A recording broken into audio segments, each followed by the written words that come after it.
Hey, what's up, y'all? Let's talk about traveling to the Bahamas with a drone and the drone regulations in the Bahamas.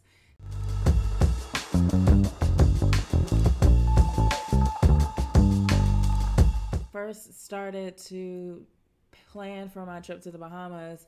I'm like, should I pack my drone? I was going for my birthday, so I really didn't want to do too much. I'm like, I really want to, get some footage of my drone while I'm there. So, of course, I Googled. I recommend before you travel, checking the drone laws before you go to that destination. But you might want to check it well in advance because there might be some steps that require time. So don't just expect to check the regulations and have like a day before your flight to, get everything squared away. So here is what I came across.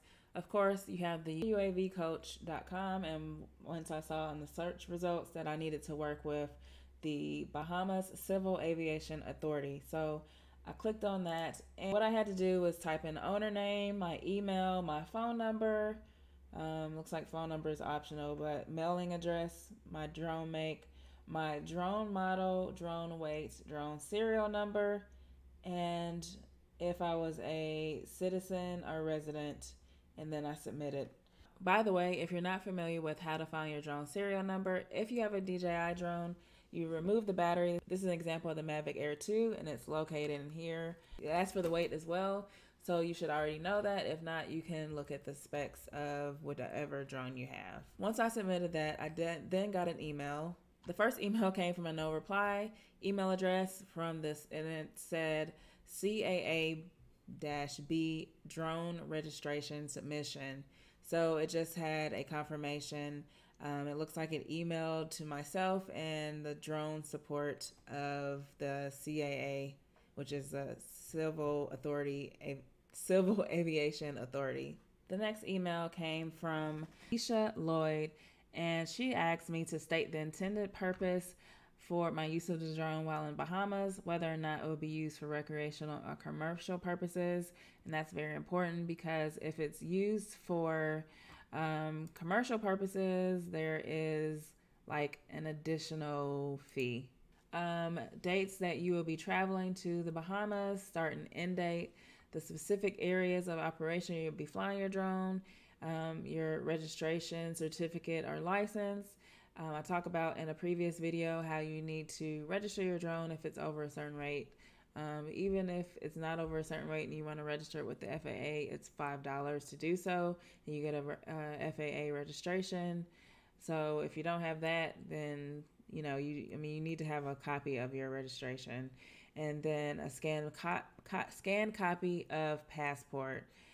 Give them a lead time of 5 days. And it says, additionally, if your drone is being used for non-commercial purposes, you will not be required to make any payments upon entry. However, the Bahamas Customs Department is basically separate and governed by their own rules and regulations. Even though they asked for a lead time of 5 days, I got the request in 1 day, and it says present the authorization upon arrival in Bahamas.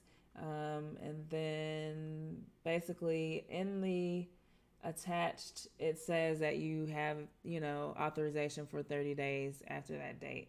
In this authorization, it talks about rules and regulations about where you can fly. You cannot fly over any congested or popular area. Be flown during, within 30 meters of any person. And basically, like I said, it says it extends it to 30 days. Like I've been saying in another video, you really got to check the rules before you go, because what if you took your drone down there, especially if you didn't apply for approval, it could be seized. And then there's that caveat that says in the letter or the email that the customs is basically their own entity.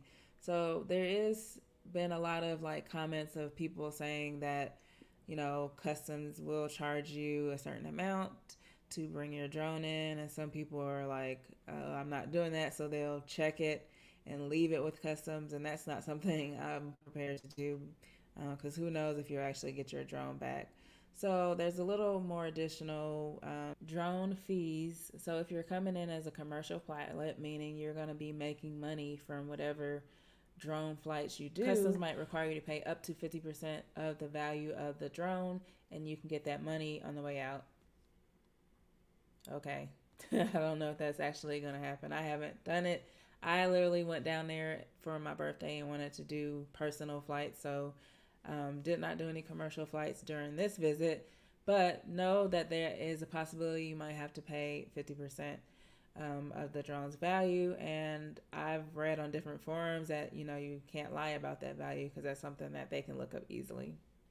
So let me know what questions you have about my experience about bringing my drone to the Bahamas. Leave them in the comments.